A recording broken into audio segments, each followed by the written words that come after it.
I'm Madison Mist, 42, and I built a life from the ground up, career, home, family. For years, I supported my husband's ambitions, raised our daughter, and kept everything running behind the scenes. But when he stood up at her graduation and announced he was leaving me, for the woman sitting beside him, I made a move he never saw coming. Ever been betrayed by someone you gave everything to? Drop your story in the comments, you're not alone. Before we dive in, tell me where you're watching from. And if you've ever had to draw the line and choose yourself, hit like and subscribe. What I did next changed everything. I met Ronnie when I was 22, fresh out of undergrad, broke, ambitious, and convinced I could outwork anyone. He was 6 years older, already established in a mid-level finance role at a boutique investment firm downtown. We met at a networking event I almost didn't go to. My shoes were too tight, my resume was barely a page, and the free wine was the only thing keeping me from leaving early. But then Ronnie struck up a conversation near the appetizer table, joking about the tiny skewers and how they always made him feel like a giant. He had an ease about him, confident, a little smug, but not arrogant. I remember thinking he was the kind of man who always got what he wanted. I didn't expect to be what he wanted. But by the end of that night, we'd exchanged numbers. 3 weeks later, we were inseparable. Things moved fast. He liked that I had drive, that I wasn't impressed by his job title. I liked that he listened when I talked about wanting to build something of my own, a marketing consultancy, maybe, or a firm that specialized in sustainable branding.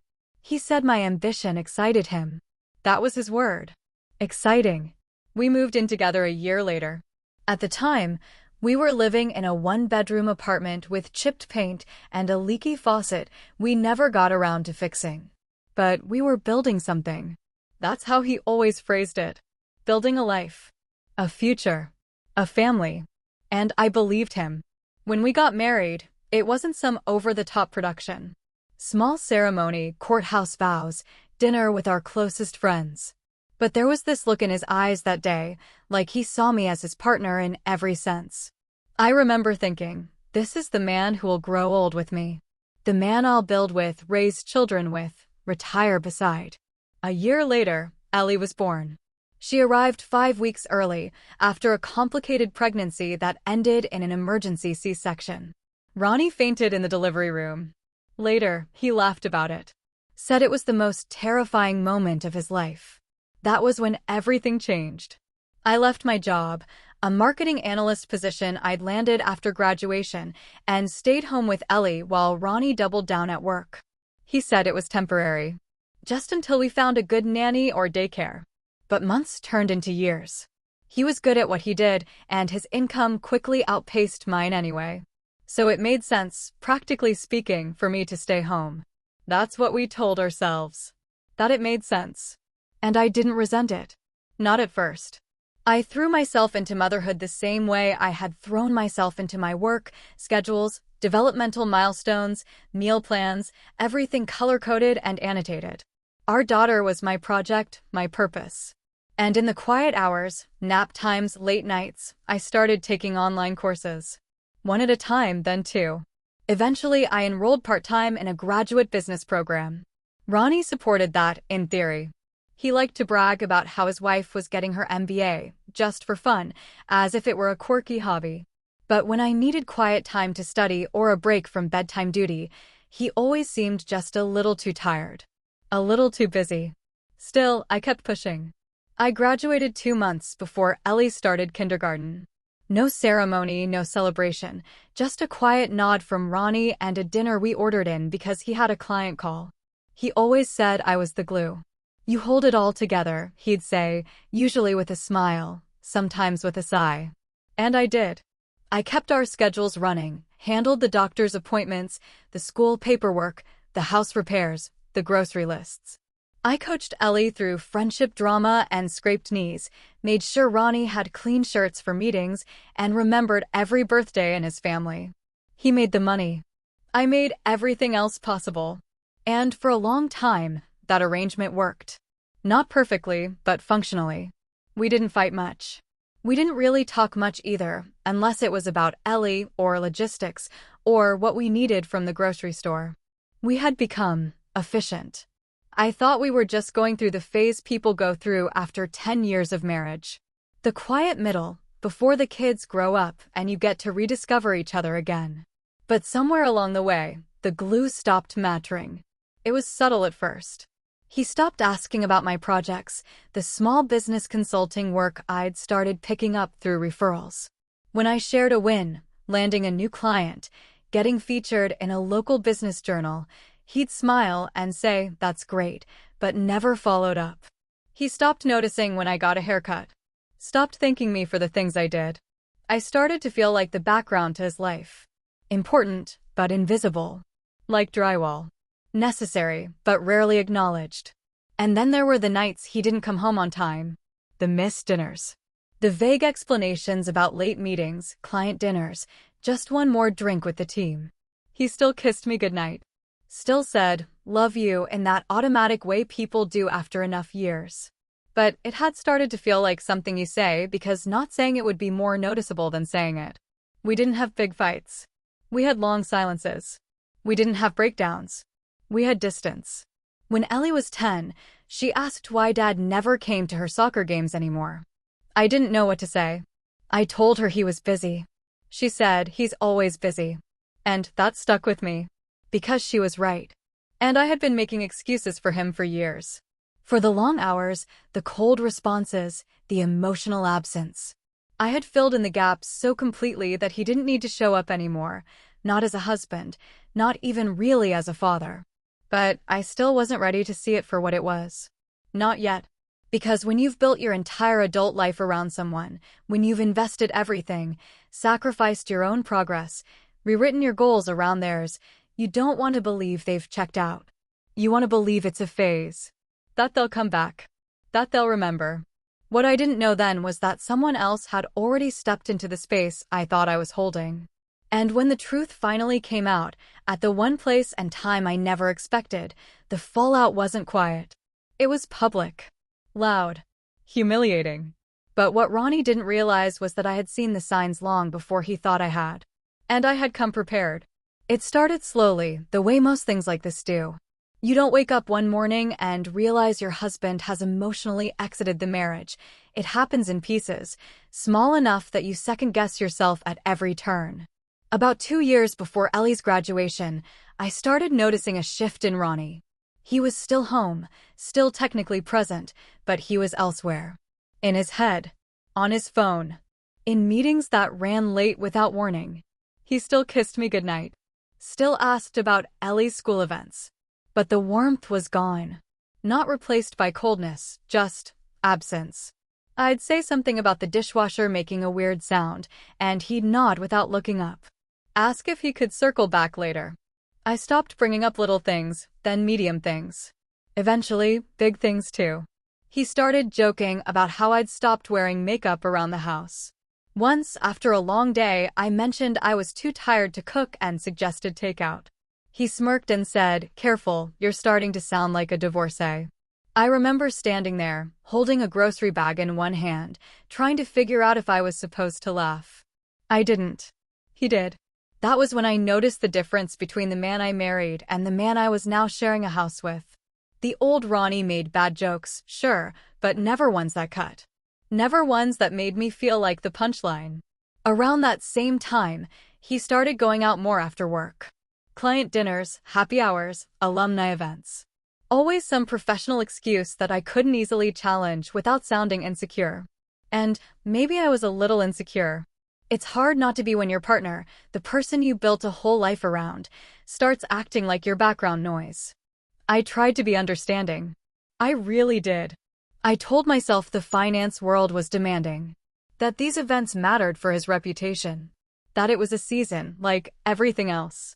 But that season didn't end. It stretched on, long and dry, like a drought neither of us was naming. The gaslighting started quietly. I'd bring something up, a forgotten birthday dinner we'd planned, or a promise he made to Ellie, and he'd say, "We never talked about that." Or, "You must have dreamed that one." Always with a chuckle, like I was the forgetful one. The confused one. Once, when I reminded him that Ellie had a school play on a Friday night, something she'd been talking about for weeks, he looked at me and said, "You never told me that. You're always springing things on me at the last second." The way he said it, so certain, made me question myself. Maybe I hadn't told him. Maybe I just assumed I had. It wasn't until later that I found the email. I'd forwarded him the performance info 2 weeks earlier, with the subject line, "Ellie's play, Friday night." He never mentioned it. Never apologized. And I never brought it up again. Because by then I'd learned it didn't matter. In his version of our marriage, he was always right. I was always dramatic. Or forgetful. Or both. He'd say things like, "You're not fun anymore," when I'd ask him to stay and instead of going out on a weeknight. Or, "You used to be more spontaneous," when I suggested we plan a weekend away, just the two of us. It didn't make sense. Wanting plans was suddenly boring. Wanting time together was suddenly needy.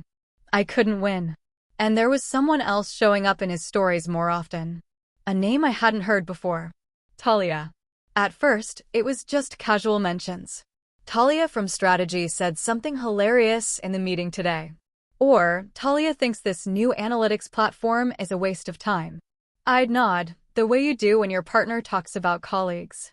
But it started to wear on me, how often she came up, how natural it sounded rolling off his tongue. She had opinions about everything, it seemed. And Ronnie always seemed eager to share them. I asked about her once, casually, over dinner. "So who is this Talia you've been working with?" He barely looked up. "Just a teammate." "Why?" I shrugged. "You mention her a lot." He smirked. "Jealous." He said it like a joke, but it landed hard. "I'm just curious," I replied. "She's smart. Knows her stuff. One of the only people at that place who's not completely useless." That was his praise. The highest he offered anyone at work. And it didn't escape me that he never spoke about me that way anymore. Not to others. Not to me. It's hard to describe what happens when suspicion starts to grow in a relationship. It doesn't arrive like a storm. It's more like a leak. Something you think you can ignore until you notice the rot. He changed his phone password. Said IT required it. I didn't push. He stopped leaving his work laptop open on the kitchen counter like he used to. Said he needed to keep sensitive files secure. And I wanted to believe him. Not because I was naive, but because it was easier than the alternative. I started keeping notes in my phone. Not accusations. Just details. Dates. Times. Things that didn't add up. A dinner that ran 4 hours past what he'd estimated. A dry cleaning receipt I found in his coat pocket from a shop across town, near an apartment building I didn't recognize. A hotel loyalty card tucked inside his glove box. Not damning evidence, but enough to create unease I couldn't shake. I brought it up once. Carefully. "Is there something going on with you and Talia?" He looked at me for a long time before answering. Then he laughed. "Oh, come on. This again? You really think I'd be dumb enough to screw around with someone from work?" That wasn't a no. But he treated it like it was. He stood up, grabbed his jacket, and said, "I'm going out for a drink. You should take something. You're getting paranoid." I sat at the table long after he left, staring at our untouched dinner. Paranoid. That was his favorite word for me that year. I didn't tell anyone at first. Not even my closest friends. Not because I was protecting him, but because I couldn't quite admit it to myself. That I was living with someone who no longer saw me. That our marriage had shifted so far off course I wasn't sure where the shore was anymore. Ellie noticed, though. She saw the way he pulled away, even if she couldn't name it. She started asking to have dinner in her room more often. Said she didn't like the weird silence. I told her families go through phases. That things would feel normal again soon. But even I didn't believe that anymore. There's a certain kind of loneliness that exists inside a marriage. It's not loud. It's quiet. Routine. Practiced. And that's what made it so easy for Ronnie to keep his secrets. I had built our life to function without needing much from him. So when he started giving less, the machine kept running, just with fewer parts. And when I finally saw the full picture, when I knew for certain what he'd been doing, and with whom, the betrayal didn't shock me. What shocked me was how long I had let it slide. But I wasn't about to let it end in silence. Not after everything I'd given. everything I'd built. So I started planning. Quietly. Carefully. And by the time Ellie's graduation came, so did my answer. Ellie's graduation was supposed to be simple. Proud. Predictable. I had gone over the schedule a dozen times in my head. Ceremony at 11. Lunch at 1. Photos in the courtyard afterward, assuming we could get her grandparents to stop bickering about the best flight. She was our only child. The only graduation I would ever get to help plan. The dress I picked hung steamed and ready by the front door for a week. I'd booked the restaurant 2 months in advance. I'd printed her childhood photos for the centerpiece slideshow. Ronnie had promised to handle the flowers and then forgot. I took care of that, too. I told myself all that mattered was that Ellie felt celebrated. Seen. That she walked across that stage knowing how proud we were of her. Even if only one of us still knew how to show it. That morning, Ronnie was unusually quiet.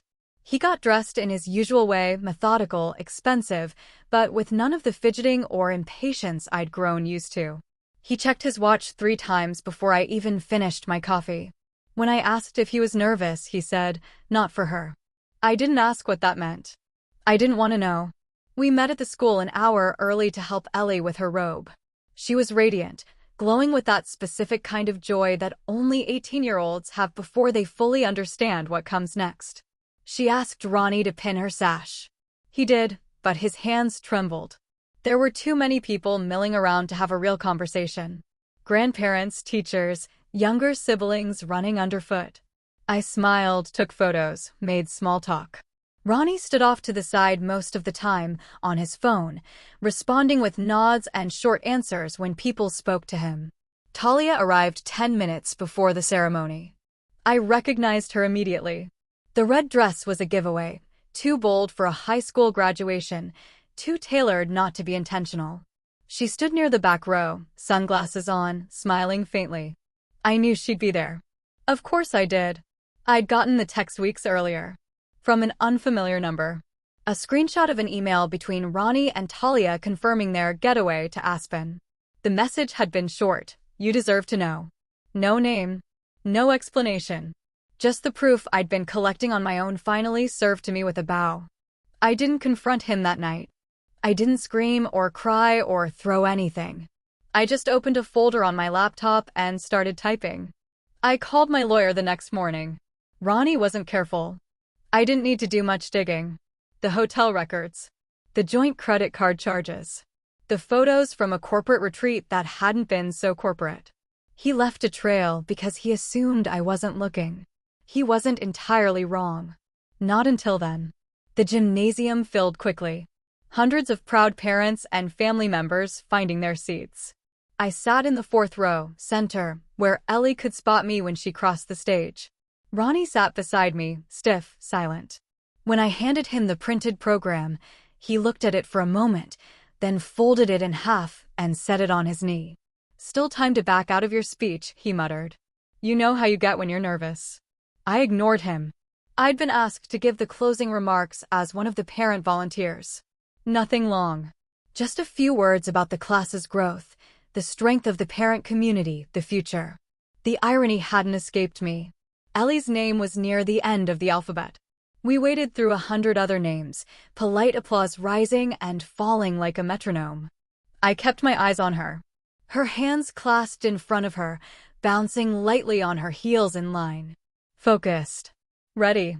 When the announcer finally said her name, she walked across that stage like she'd been born for it. Tall. Composed. A flash of smile in our direction. I stood to clap. Ronnie stood too, and then he didn't sit back down. He cleared his throat. Loudly. "I'm done with us."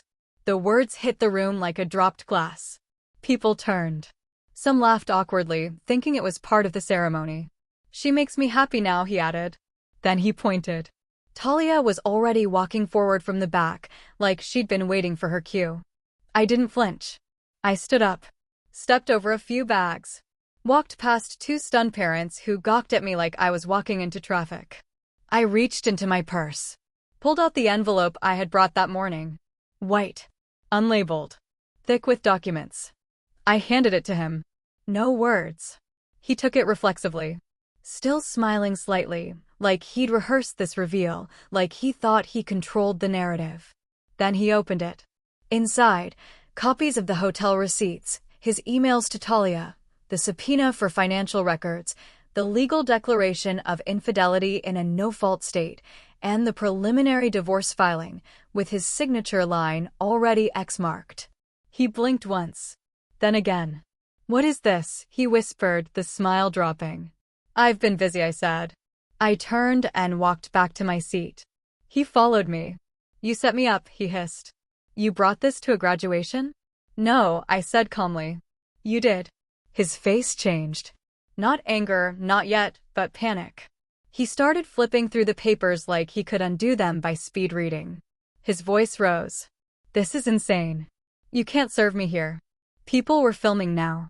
I could see two parents across the aisle pretending to check their phones while angling their cameras in our direction. "You just made this public," I said quietly. "Not me. I will not be humiliated like this." Too late. The principal came over, clearly unsure whether to intervene. Ronnie waved him off. Ellie was still on stage. The announcer was trying to keep the event moving, reading the next name with forced enthusiasm. I didn't look at her. I didn't want this to become her memory. I kept my eyes forward, hands folded, breathing slow. Ronnie, realizing the attention was no longer on him, dropped the envelope on the floor and walked out. Talia followed. I didn't see them again until the lunch, and even then, only from a distance. They never came to the table. Later that night, when Ellie and I sat alone on the back porch, she leaned her head on my shoulder.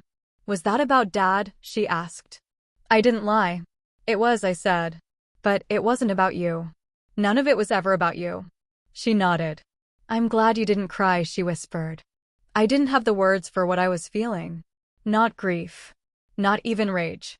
Just release. It had taken years for Ronnie to walk out. But I had already left him, quietly, methodically, long before he stood up in that gym and tried to make a scene. He wanted a moment. I gave him one. But I gave myself something better, a beginning. I didn't watch him leave the auditorium. I heard it, though. The stumbling footsteps, the brief silence that followed, and then the whisper ripple through the audience as people started piecing together what they'd just witnessed. I kept my hands folded in my lap, my gaze fixed on the stage where Ellie stood beaming beside her classmates. Her shoulders were relaxed. Her smile was steady.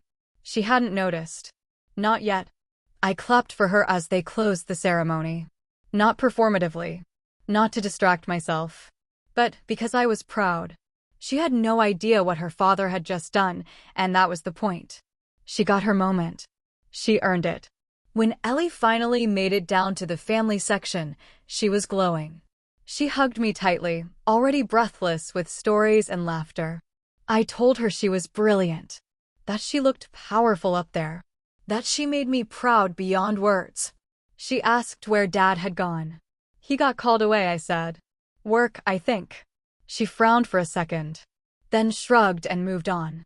She was already being pulled into photos with friends, posed between classmates and coaches and proud teachers. The phone in my hand buzzed every few minutes, but I didn't look at it. I already knew who it was. Talia had left too.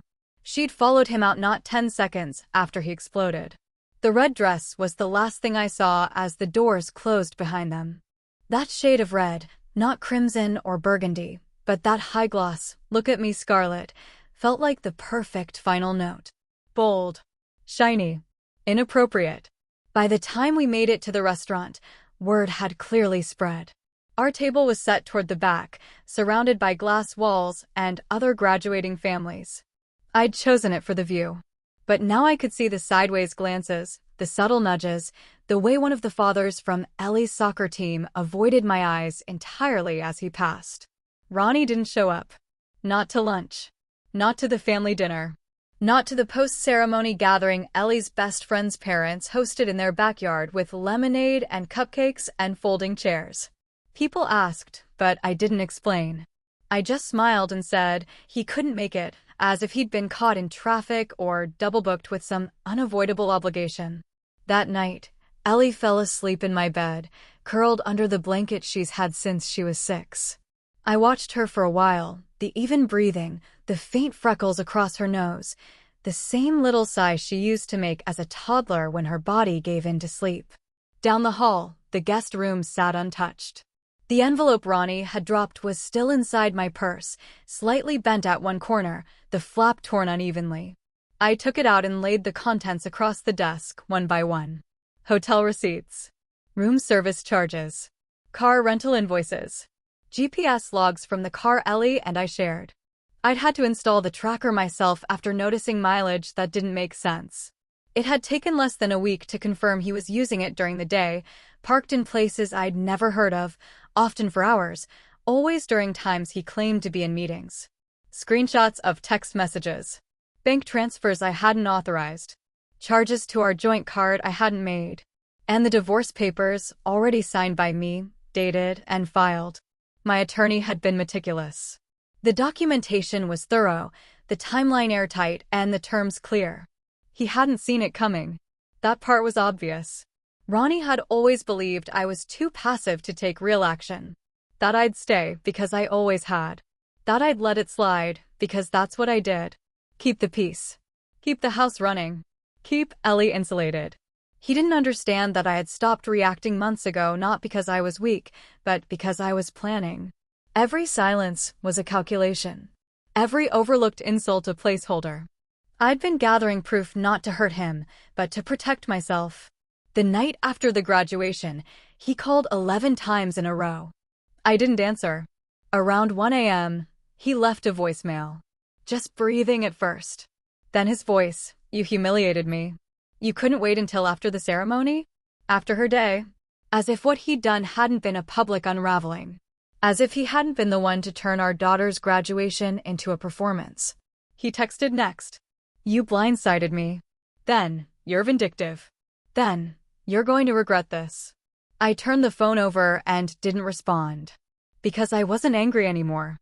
And that surprised me. For a long time, I thought I would be. That the betrayal would live in my chest like a wildfire. But it didn't. It burned hot, briefly, and then it was gone. What I felt instead was something colder. Quieter. A sort of emptiness that wasn't sadness, just space. The kind of space that lets you start again. I lay in bed with the ceiling fan turning above me and realized I didn't need anything from Ronnie anymore. Not an apology. Not understanding. Not even acknowledgement. He could scream, spin it, tell whatever version he wanted. I had my version. And it didn't require his input. The next morning, I sat at the kitchen table with my coffee and wrote an email to my attorney confirming I wanted to proceed. I asked her to file the rest of the paperwork, asset division, custody arrangements, name reversion. She replied within the hour. Everything was already prepared. Ellie came downstairs still wearing her graduation bracelet and asked if we could make pancakes. She didn't mention her dad. I didn't bring him up. After breakfast, I took down the decorations. The photos, the balloons, the glitter banner she'd insisted on. I packed everything neatly into a box labeled graduation. I wasn't sure if I was keeping it for her or for me. Maybe both. That afternoon, Ronnie sent a long email. It started with a faux apology, how things got out of hand, how emotions were running high, how he felt provoked. Then came the pivot, how he didn't appreciate being ambushed, how this was clearly premeditated, how I had weaponized the moment. I closed it halfway through. He still didn't understand that what happened wasn't about spectacle. It was about clarity. He had been slipping away for years, little by little, until I was the only one holding the pieces. I hadn't asked him to leave. I hadn't demanded anything. I'd simply handed him the truth. And he lost control because, for once, the truth wasn't on his terms. That night, I poured a glass of wine and sat on the back porch. Ellie was at a sleepover. The air was cool, the sky just starting to darken. I thought about the years I spent shrinking, making space for him, smoothing his edges, covering the cracks. And I thought about what it would mean to stop. Not to explode. Not to get revenge. Just to stop carrying the weight. I wasn't angry anymore. I was free. The next morning, I woke up early. Not by alarm, Just the kind of early that comes from a rested mind. The kind of early that doesn't feel like dread or duty. I made coffee, sat at the dining room table, and opened my laptop. The screen glowed against the soft light coming through the blinds. For the first time in a long while, my inbox didn't feel like a battlefield. I drafted a message. Nothing dramatic. No accusations. Just facts. Subject, update text, Ronnie and I are divorcing. I've known about the affair for months. I chose not to react until it no longer cost our daughter. I will not be engaging in back and forth or speculation. My priority remains Ellie. Thank you for respecting our privacy as we move forward. I read it 3 times, making sure it struck the exact tone I wanted: calm, firm, clean. Then I hit send. Family. Close friends. The people who would have questions. The ones Ronnie might try to spin. He reacted faster than I expected. My phone buzzed 2 minutes after the email went out. I let it ring. Then it buzzed again. And again. By mid-morning, I'd received 3 voicemails, 5 texts, and a forwarded screenshot from one of his colleagues.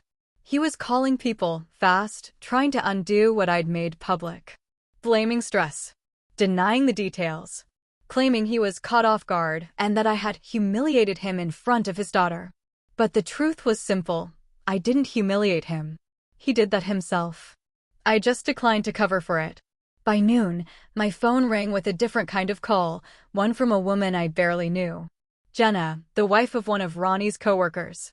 She'd always been nice to me at events, a little too reserved to ever be close, but never unkind. I just wanted to say, I saw everything at the graduation, she said quietly. And I read your message. I don't know if it helps, but a lot of people believe you. We're not buying whatever version he's trying to sell. It did help. Not because I needed validation, but because it reminded me that silence isn't the only way to stay in control. Later that week, word reached me that his firm had opened a review. That was the word used, not an investigation, not disciplinary action, just a review. Of expense reports, client billing, credit card use. Apparently someone in compliance had noticed the timing of his business trips didn't align with scheduled meetings. There were charges for hotel stays that hadn't been filed properly. Spa treatments.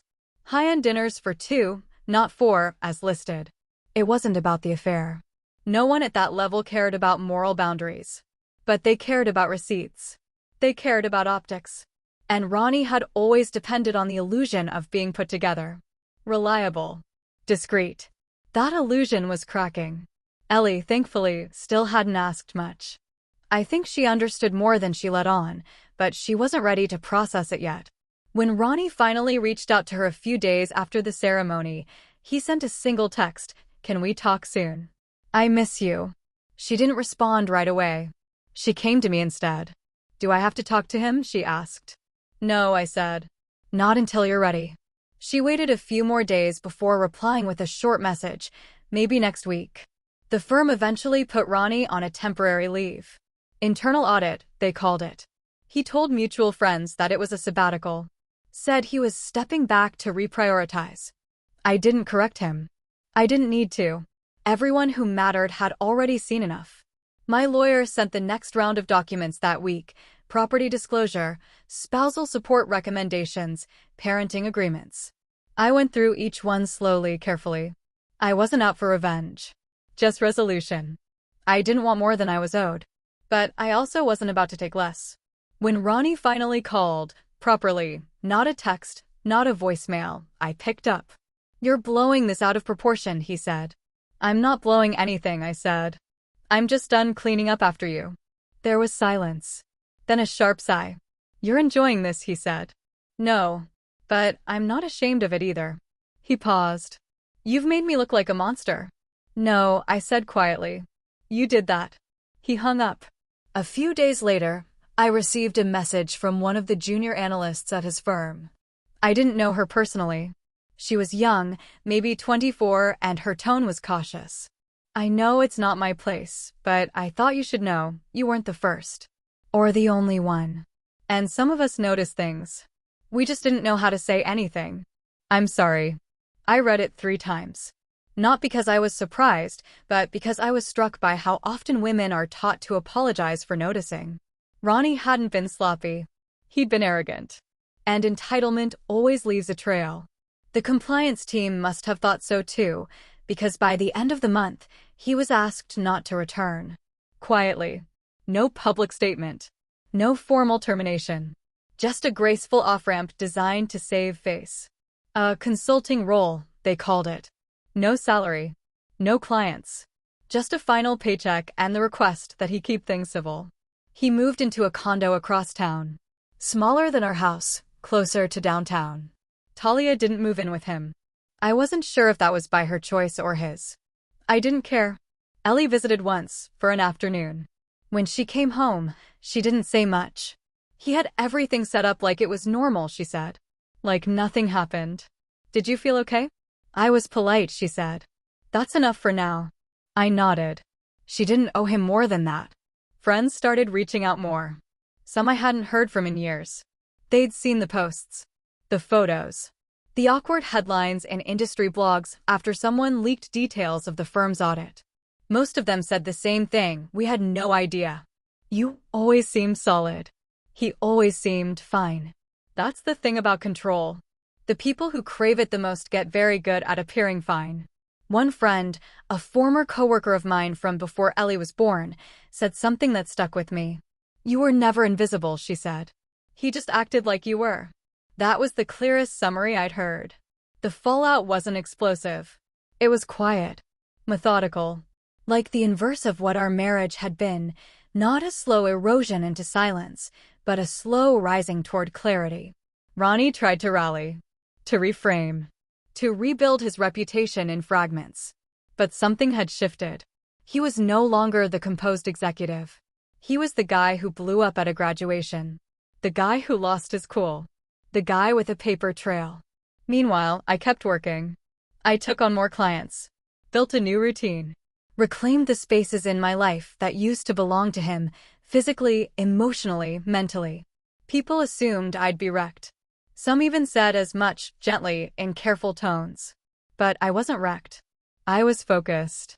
I had made the decision. And now I was living with the consequences, not as punishment, but as proof.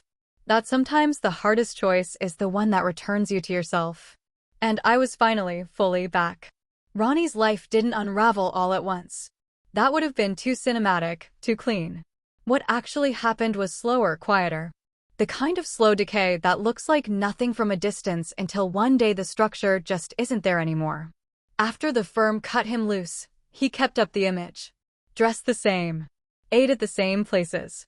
Still posted updates on LinkedIn about consulting projects and private advisory work, as if the job title had simply shifted rather than evaporated.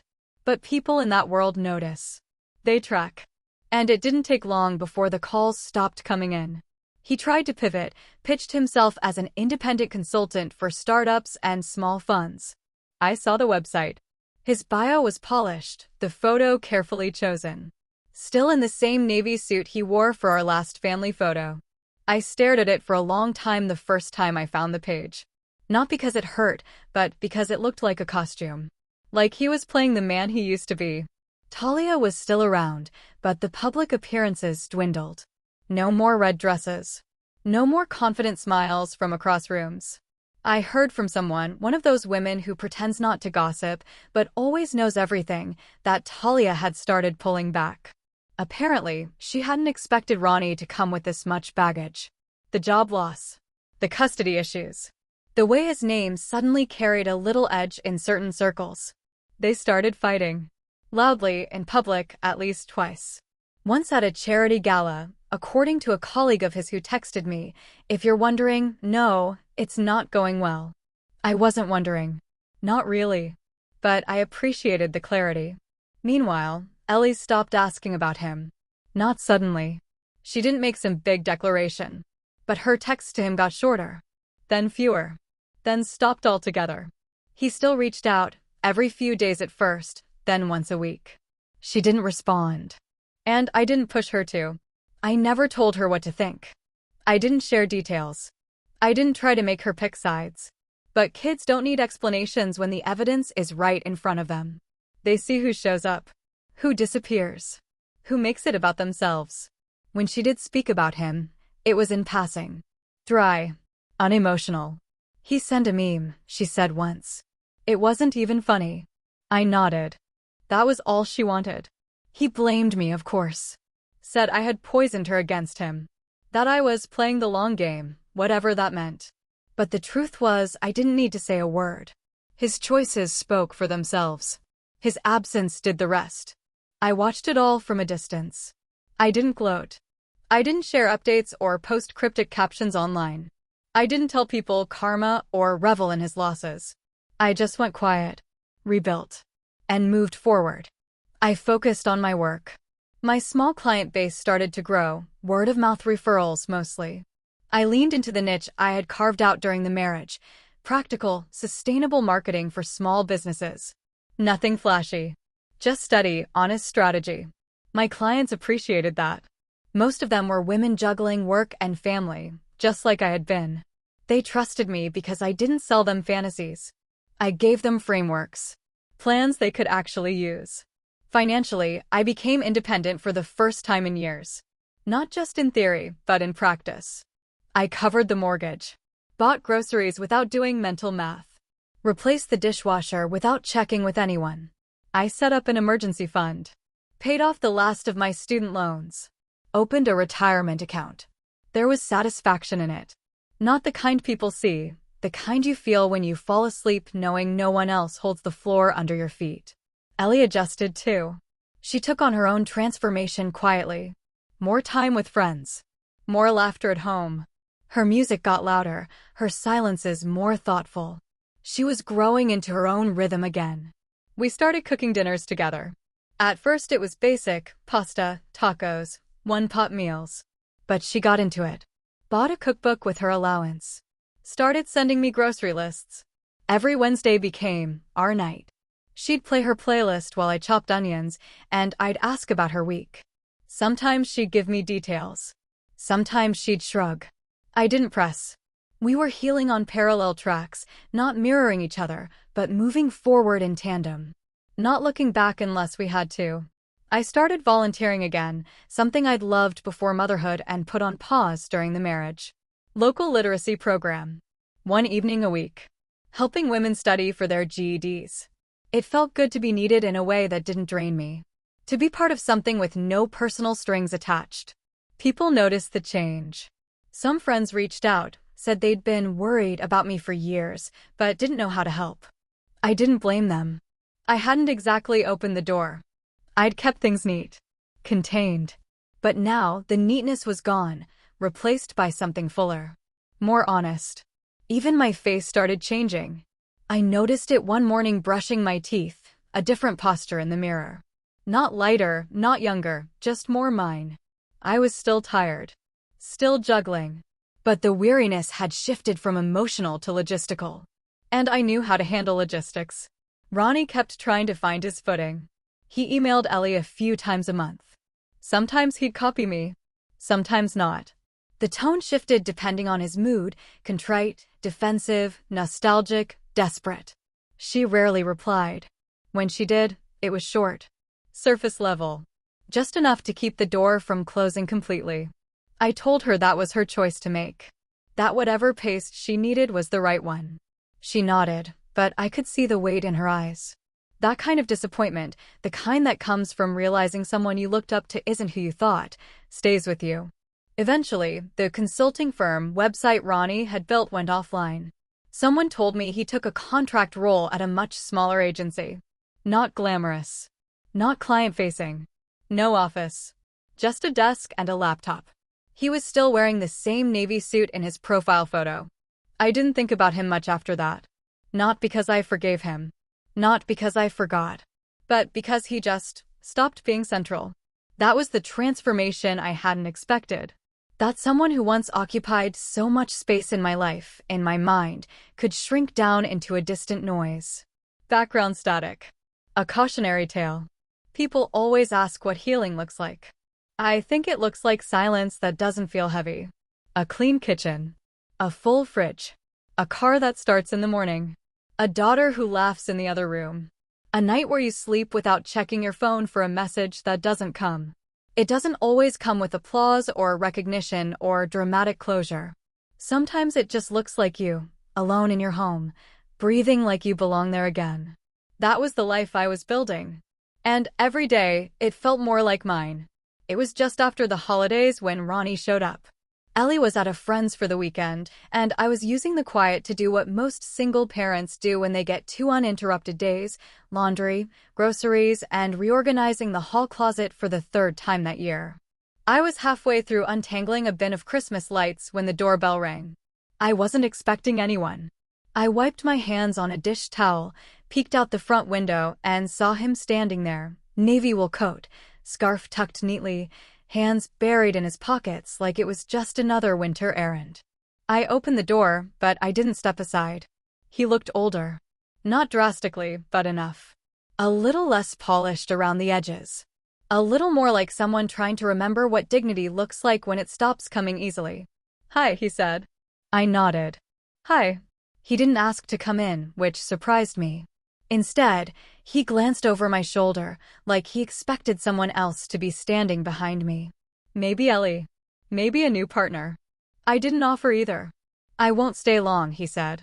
I felt like I owed you a conversation. I didn't move. "You don't owe me anything." He paused. "I know. I just thought, maybe you'd want to hear it." I let the silence stretch until he looked down. He started talking before I invited him in. Said he hadn't expected me to handle things the way I did. Said he thought I'd come undone or drag it out. He used the word composed 3 times. Like it was something foreign. Like he didn't recognize it in me. "I didn't realize how much I leaned on you," he said. "Until you weren't there." I raised an eyebrow. "I was never not there. You just stopped noticing." He nodded slowly, then took something from his coat pocket. Not papers, not a letter, just his hands. Bare now. Vulnerable. The performance was gone. "I messed up," he said. Quiet. Sincere, maybe. Or maybe just tired. I didn't reply. "I thought I wanted something else," he added. "Someone else." And then it all got so far away from me. From us. The word "us" used to mean something.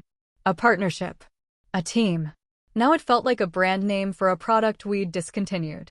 "I'm not angry," I said finally. He looked surprised. "I'm not," I repeated. "But I'm also not available." He opened his mouth like he wanted to push back, but stopped. "I just thought, if there was a way to fix this." I shook my head once. "There's not." He looked me in the eye, searching. For what? I don't know. Regret? Hesitation? Some sign that the door was even slightly cracked. But it wasn't. I wasn't shutting him out to punish him. I was just clear on who I was now, on what I wanted, and on what I wasn't willing to re-enter just because someone else was finally ready to admit they'd been wrong. "I'm happy to co-parent," I said. "That's it." He nodded again, slower this time. Like the message was finally landing. "She barely speaks to me," he said. "Ellie. She's finding her own clarity," I said. "It takes time." He looked away. I didn't think it would end like this. I didn't either. But it had. And not because I destroyed it. Because he did, and I let it stay destroyed. He thanked me, I think, for not yelling, or maybe just for opening the door. Then he left. No dramatic exit. Just turned, walked to his car, and drove away. That was the last time we spoke in person for nearly a year. We emailed about Ellie. Coordinated pickups and school forms and birthdays. It was civil. Efficient. No extra flourishes. No sign-offs like "hope you're well." Just the facts. He didn't try again. And I didn't need him to. Some people imagine forgiveness as a grand emotional gesture, something cinematic, cathartic. But for me, it looked like this, standing in my own doorway, feeling nothing but certainty. Not cruelty. Not righteousness. Just certainty. The kind of clarity you earn. Ellie never asked what we talked about that day. I think she knew it didn't matter. What mattered was what didn't change. I didn't start acting different. I didn't suddenly soften or pull back from my boundaries. I kept moving forward. That spring, I took Ellie on a weekend trip to a college town she was considering. We stayed in a small rental with creaky floors and the kind of floral bedspread that tries too hard. We toured the campus, ate cheap Thai food, watched a student play in a half-empty theater. On the drive home, she said, "You seem good." I glanced at her. "Yeah." She nodded. "Like, lighter. You laugh more." It caught me off guard. Not because I didn't feel it, but because I didn't realize it had become visible. "It's weird," she said, "but I don't miss how things were." "Me either," I said. There was no sadness in it. Just a shared understanding that what we had now, even in its new, imperfect form, was more honest than what we had before. That summer, Ronnie attended her birthday party. He brought a gift, stayed for cake, made small talk with people who kept their distance but remained polite. He didn't linger, didn't insert himself. Just showed up, smiled for photos, and left without making it about him. Progress, I suppose. Ellie hugged him goodbye. Politely. Like you would an old teacher you weren't close to but didn't dislike. Later, as we cleaned up streamers and wrapping paper, she said, "That was fine." "Fine is good," I said. "Yeah," she replied. "Fine is fine." We didn't have to rebuild anything that day. We didn't have to redefine the past. We just kept going. And that's the truth of rebuilding trust, if it happens at all. It doesn't look like the old version coming back to life. It looks like something entirely new, smaller, narrower, conditional. And that's not bitterness. It's boundaries. Ronnie and I were no longer us. Not in any form that needed saving. And I was no longer waiting for him to figure that out. Closure, as it turns out, isn't always about understanding. Sometimes, it's just a clean hallway. A quiet Sunday. A house that no longer carries the echo of someone else's confusion. That was my peace. And it didn't need permission. It's been 2 years. Some days it feels like a decade. Other days, like it just happened. But when I really stop and take it all in, where I live now, how I spend my time, the quiet steadiness of my days, it's clear how far I've come. I run my own small business now. Something I used to dream about during those years when I was managing everyone else's schedules, building everyone else's lives. Back then, it always felt like something I'd get to later. But later has a way of disappearing when you're too busy holding things together for other people. Now, it's mine. Fully. I work from a bright little office above a bakery that smells like cinnamon and bread in the mornings. My clients are loyal. The work is solid. It's not glamorous, but it's stable, fulfilling mine. No one else's name is on the door. No one's approval is required. I live in a smaller place now, not the big house we built together, but a space that fits. Light pours in through the windows. My kitchen doesn't have double ovens, but I use the one I have often. I put fresh flowers on the table each week. Not because anyone sees them, but because I do. That's enough. Ellie's in college now. She adjusted faster than I expected. Thrives, actually. She's found her people, carved out her space. She calls when she wants to talk, texts when she doesn't. Every now and then, she'll send me something small, a meme, a photo, a random quote she thinks I'll like. It's her way of saying, "I see you. I still need you, just differently now." That's the beauty of watching someone grow up with clarity. She's not repeating patterns. She's building her own. Ronnie is still around. Occasionally. He's quieter now. I don't know if that's growth or just exhaustion. He and Ellie talk here and there. She sets the pace. I don't interfere. Their relationship is theirs to manage now. She knows she has the right to protect her space. I made sure of that. The woman he left me for, Talia, she's gone. I don't know when it ended or how. I never asked. I just stopped hearing her name. Eventually, she vanished from his photos, his updates, his carefully crafted public life.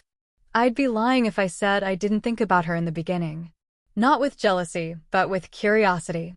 Wondering what she thought she was getting. Wondering what he sold her. But over time, even that faded. Because whatever story they had started with, it didn't last. And whatever story I had with Ronnie, that ended too. Just more officially. We still email. Occasionally text. All related to Ellie. His tone is neutral. Controlled. Sometimes I wonder if he still expects a version of me to respond. The one who used to explain everything, soften everything, fix everything. But I don't explain anymore. Not because I'm angry. Just because I don't owe him anything. And that shift, that's the real freedom. It's not dramatic. It's not loud. It's not marked by a speech or a confrontation. It's just space, clarity, the realization that you don't have to carry something just because you once held it tightly. Every now and then someone asks if I've forgiven him. I'm not sure what they mean by that. I don't hate him. I don't wish him harm. I don't walk around thinking about him. But I also don't excuse what he did. I don't rewrite it to make it easier to swallow. He broke something that was ours. And then I built something that was mine. That's not forgiveness. That's just moving on. What I learned through all of it is simple, though not easy. Sometimes you don't need revenge. You don't need a scene or a speech or a grand finale. You need receipts. You need boundaries. And you need a plan. Not for them. For you. You wait. You get your facts straight. You let them underestimate you. And then, when the time comes, you hand them the envelope and walk away. You don't explain it. You don't apologize for the timing. You don't wait for their reaction. You let the silence do the work. People always imagine power as loud, assertive, commanding. But real power? It's quiet. It's knowing you don't have to chase someone to prove they were wrong. It's not taking the bait when they try to make their crisis your responsibility. It's being able to look someone in the eye after everything and feel nothing. Not because you're numb, but because you've finally cleared the space where they used to live. 2 years ago, I thought I was losing everything. But what I was really doing was making room. Room for peace. For independence. For laughter that wasn't forced. For dinners that didn't feel like negotiations. For silence that didn't feel like tension. For decisions that were mine and mine alone. I don't miss the version of myself that used to wait, to be chosen, to be heard, to be respected. And I don't miss the version of my marriage where I had to earn what should have been given freely. I still keep a copy of that envelope. Not because I need it now, but as a reminder, not of the betrayal, but of the moment I stopped making excuses for it. I don't tell this story for pity or for applause. I tell it because too many women carry these moments in secret. We get so good at minimizing our pain, at protecting someone else's image, at absorbing the fallout. But we don't owe anyone our silence. And we don't need to set ourselves on fire to keep the house warm. I left that house. I built a new one. And every day I wake up in it, I know I didn't just survive it. I outgrew it. Sometimes the best revenge isn't loud, it's leaving with your head high and your plan already in motion. Have you ever walked away from someone who thought you never would? Or had to stay silent while you gathered proof and protected your peace? Drop your story in the comments, I want to hear it. And if this hit home for you, hit like, subscribe, and share it with someone who needs a reminder. Boundaries are power.